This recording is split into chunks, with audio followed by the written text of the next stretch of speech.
નમસ્કાર, આપનું હાર્દિક સ્વાગત છે એજ્યુકેશન ઇન ગુજરાત ચેનલમાં. આજે આપણે 14મો પાઠ, જે 11મા કોમર્સ ગુજરાતીનો 14મો પાઠ છે, વાત એક સાપની, એક ટૂંકી વાર્તા પ્રકારનો પાઠ છે. આ પાઠના લેખક છે મહેશ યાજ્ઞિક, જેમનો જન્મ થયો છે 21/12/1953. આ પાઠના વ્યાકરણને લગતો પાઠ બીજો બાકી તો હવે આપણે આવા વ્યાકરણનો પાઠ શીખ્યા વિડીયોના માધ્યમથી. જો તમે નવા સબસ્ક્રાઈબર હોય, વ્યુઅર નવા હોય, તો ચેનલ સબસ્ક્રાઈબ કરવાનું ભૂલતા નહીં, કારણ કે આપણે 11મા કોમર્સને લગતા વિડીયો પણ પોસ્ટ કરીએ છીએ. ટૂંક સમયમાં જ બીજા વિષયો પણ મૂકવામાં આવશે. તો જોઈએ આપણે વ્યાકરણ પાઠનું.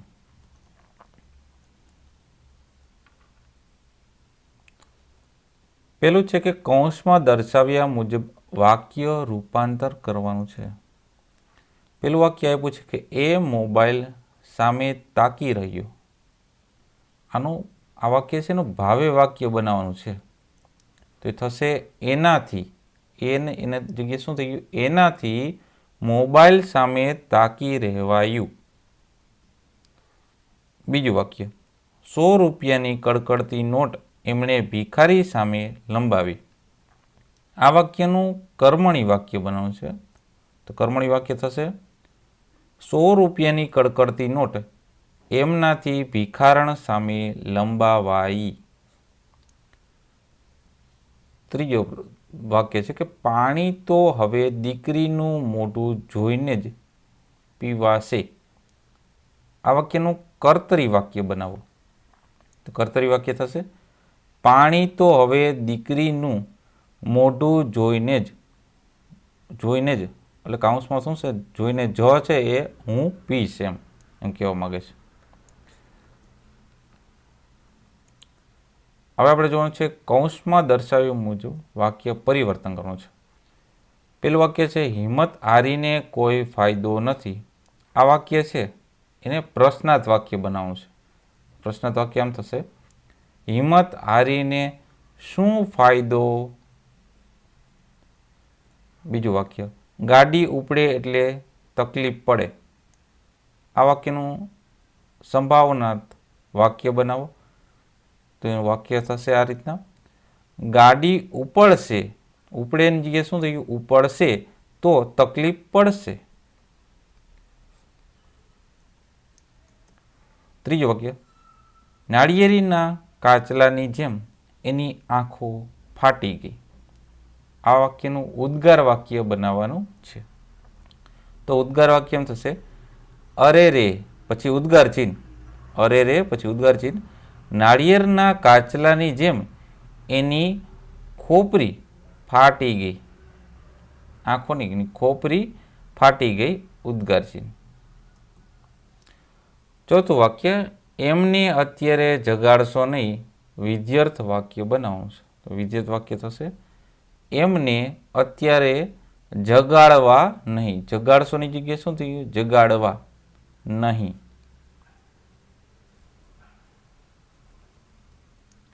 ત્યારબાદ પ્રશ્ન છે, નીચેના વાક્યમાં પ્રત્યયો ખોટા વપરાયા હોય તો એ સુધારીને લખવાના છે. તો પેલું વાક્ય આપણે આપ્યું છે કે હેમંત અને સમીર સામે જોઈને એ વૃદ્ધ એક ખુલાસો કર્યો. તો એમાં હેમંત અને સમીર સામે જોઈને નહીં, જોઈને એક વૃદ્ધે ખુલાસો કર્યો. આટલી મિસ્ટેક છે, બરાબર. બીજું વાક્ય, એને પાણી નહોતું પીધું. તેમાં શું ફેર છે? તો આવશે એને નહીં, એણે પાણી નહોતું પીધું. ત્રીજું વાક્ય, એ છતાં એમની વિશાળ આંખો વિષાદની છલકાતી હતી. તેમાં એ છતાં એમની વિશાળ આંખો વિષાદની નહીં, વિષાદથી છલકાતી હતી. ત્યારબાદ છે નીચેના શબ્દોનો અર્થભેદ લખો. આ દરેક શબ્દો આપ્યા છે આપણે, સોરી થોડોક નોઈઝ આવે છે, બરાબર. એમાં હવે અર્થભેદ, આ બંને શબ્દો વચ્ચે શું ફેરફાર છે? શું કહેવા માંગે છે? તો અર્થભેદ જોઈએ આપણે. પેલું છે સાપ. સકોરાવાળો સાપ આવે એટલે કે બદદુઆ, અને આશીષથી ઉલટું એટલે કે જે સારા કાર્ય માટે આપવામાં આવે આશીષ એનાથી ઉલટું બદદુઆ, અને આ સાપ એટલે સર્પ થશે, નાગ. બીજું છે આગલો. આગલો એટલે કે પહેલો, અને આગળો એટલે કે ઉલાળો. ત્યારબાદ ત્રીજું છે બંગલો. તો એ થશે આલિશાન મકાન, જ્યાં બ ઉપર શું હશે? મીંડું, બરાબર. અને બગલો એટલે કે જળચર પક્ષી. ચોથું કળ. કળ એટલે કે સતત દુઃખ કે તેની આવતી મૂર્છા, અને કર એટલે કે એક જાતની જકાત, વેરો. પાંચમું પોયરા એટલે કે છોકરા, અને પોરમાં એટલે કે કમળ. ત્યારબાદ છે નીચેના શબ્દોના સમાન નથી શબ્દો આપવાના છે, સરખા અર્થવાળા. પેલું છે ટકોર એટલે કે ઈશારો અથવા તો સૂચના. બીજું છે વિષાદ એટલે કે ગ્લાની અથવા તો દુઃખ હોય એવું. ત્રીજું છે લગીર. લગીર એટલે કે સહેજ અથવા થોડું. ચોથું કાબુ એટલે કે ધાક અથવા તો અંકુશ. પાંચમું કાવા દાવા એટલે કે કૂળ કપટ અથવા તો તરકીબ. છઠ્ઠું ભીષણ એટલે કે કારમી અથવા તો ભયાનક. સાતમું છે ભીડ એટલે કે ગીર્દી અથવા તો તંગી. આઠમું કદાવર એટલે કે મજબૂત અથવા લઠ. નવમું આદેશ એટલે કે આજ્ઞા અથવા ઉપદેશ. દસમું ઝડપ એટલે કે ત્વરા અથવા વેગ. 11મું સ્તબ્ધ એટલે કે દ્રઢમુક્ત અથવા તો આશ્ચર્ય એક ચકિત થઈ જાય, સ્તબ્ધ થઈ ગયો એટલે આશ્ચર્ય ચકિત. 12મું છે એકી ટસે એટલે કે લગાતાર અથવા ટગર ટગર. હવે આપણે નીચેના શબ્દોના વિરુદ્ધાર્થી શબ્દો, વિરુદ્ધ અર્થવાળા શબ્દો લખવાના છે. પેલું છે સાચુંનું ખોટું. બીજું ગંભીરનું હળવું. ત્રીજું સાપનું આશીર્વાદ. ચોથું હકાર, તો એનું થશે નકાર. પાંચમું સમજ, તો એનું થશે અણસમજ. છઠ્ઠું વિધવાનું સધવા. સાતમું ભીનુંનું સૂકું. હવે આપણે જોઈએ નીચે આપેલા શબ્દો માટે યોગ્ય શબ્દ સમૂહ લખવાના છે. તેમાં છે કાલુપુર. કાલુપુર એટલે કે અમદાવાદ એક સ્ટેશનનું નામ છે કાલુપુર. બીજું થોભિયા એટલે કાનના મથાળે લઈ વધારેલા વાળનો એક ગુચ્છો. ત્રીજું કદાવર એટલે કે કદમાં મોટું હોય એવું. ચોથું લમણું એટલે કે કાનની આગળનો આંખ સુધીનો પોચો ભાગ, એને કહેવાય છે લમણું. પાંચમું આત્મવિશ્વાસ એટલે કે એનો અર્થ થશે પોતાની જાત ઉપર જ વિશ્વાસ. છઠ્ઠું છે મનોમંથન એટલે થશે મનમાં ચાલતા વિચારોનું ગળમથલ, મનમાં ચાલતા વિચારોનું મંથન એમ પણ કહી શકો. સાતમું છે ગધા પચીસી એટલે કે મનુષ્યના જીવનનો શરૂઆતના 25 વર્ષનો ગાળો. આઠમું સાગ એટલે કે એક પ્રકારનું ઉત્તમ લાકડું. નવમું ચાબુક એટલે કે ચામડાની કે સૂતરની ગૂંથેલી લટકતી દોરી. દસમું કાળમુખું એટલે કે સામું મળતા મૃત્યુની આગાહી આપે એવું. ત્યારબાદ છે નીચેના તળપદા શબ્દોના શિષ્ટ રૂપ આપવાના છે. તળપદા શબ્દ છે પેલું પોયરા. પોયરાનું શું થશે શિષ્ટ રૂપ? છોકરા. બીજું નહોતા એટલે કે ન હતા એટલે. ત્રીજું એટલે કે એ પણ. ચોથું ડાખડા એટલે કે ડાળકીઓ. પાંચમું નો ખમાણું એટલે કે ના સહન થયું. છઠ્ઠું ઈને એટલે કે એણે. સાતમું વાહે એટલે કે પાછળ. આઠમું રોવું એટલે કે રડવું. નવમું આતરડે દાડે એટલે કે એક દિવસના ગાળે. હવે પ્રશ્ન છે નીચેના શબ્દોની જોડણી સુધારીને ફરીથી લખો. તો અહીંયા લખ્યું છે પ્લેટફાર્મ એટલે કે પ્લેટફોર્મ, બીજું સુટકેસ 28, અહીંયા 28 જ આવે છે પણ આ રીતના આવે છે, ભૂલ છે થોડી. બરાબર. નિરીક્ષણ, આ જે બ્લેક અક્ષરમાં છે એ સાચી જોડણી છે.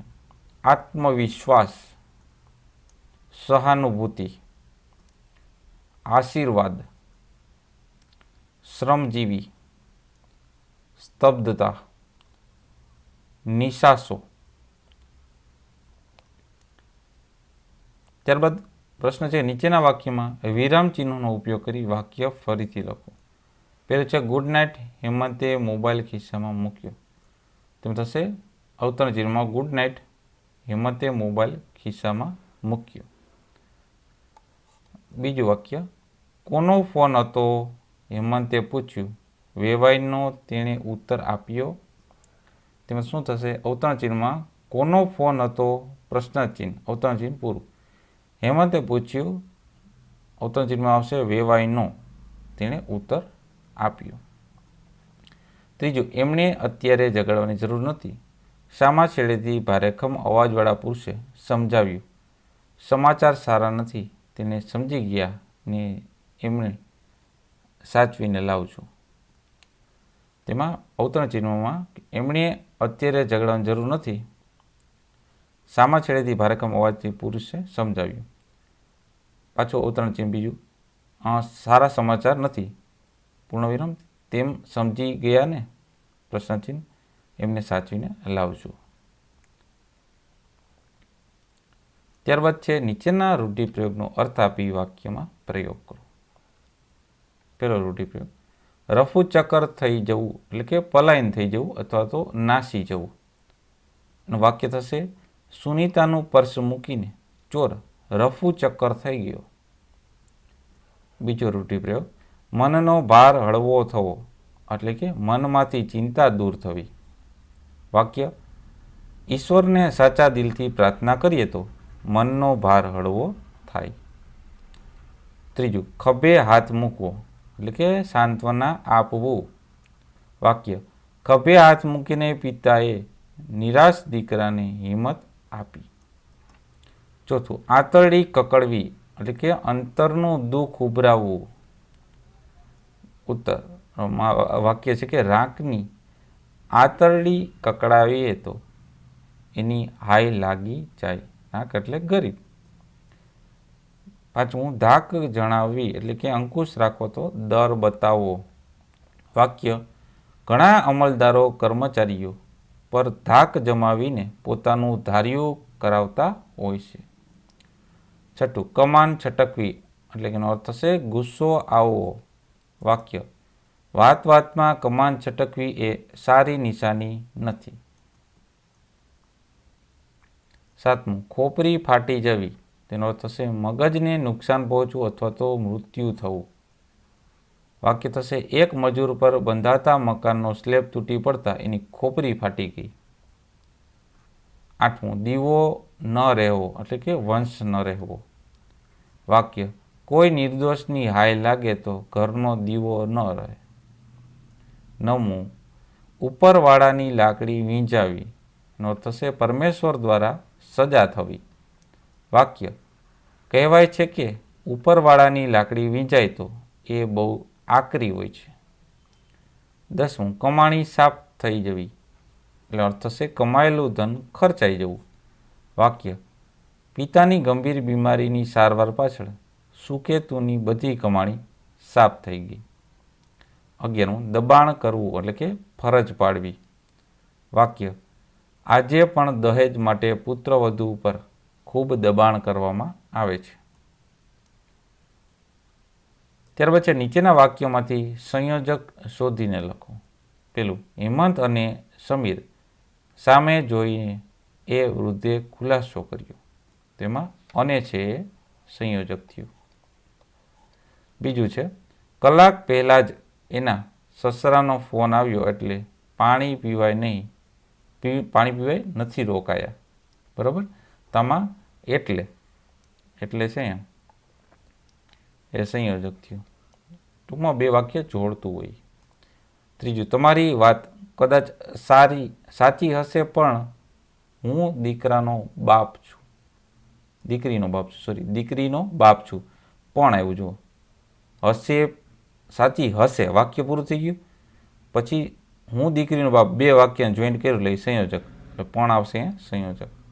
ત્રીજું, એક વિશ્વાસે આટલું બોલ્યા પછી 1.5-2 મિનિટ સુધી વાતાવરણમાં સ્તબ્ધતા છવાઈ ગઈ હતી. તોમાં પછી એવું એ સંયોજક. ત્યારબાદ નીચેના વાક્યમાં કઈ વિભક્તિ વપરાય છે તે જણાવો. પેલું, એના રૂંધાયેલા અવાજમાં ભીનાશ હતી. તો અવાજમાં થયું, માં એટલે કે સપ્તમી વિભક્તિ, અધિકરણ વિભક્તિ. બીજું, આવાને તો એક પૈસોય ના આપવો જોઈએ. તો આમાં આવાને, ને એટલે કે ચતુર્થ વિભક્તિ, સંપ્રદાન વિભક્તિ. ત્રીજું, અવાજમાં ડૂસકું ભર્યું એટલે એ અટક્યા. તો અવાજમાં માં એવું સપ્તમી વિભક્તિ, અધિકરણ વિભક્તિ. ચોથું, એ વખતે ફરીથી રમણીકનો મોબાઈલ રણક્યો. તો એ ફરીથી એટલે પંચમી વિભક્તિ, અપાદાન વિભક્તિ.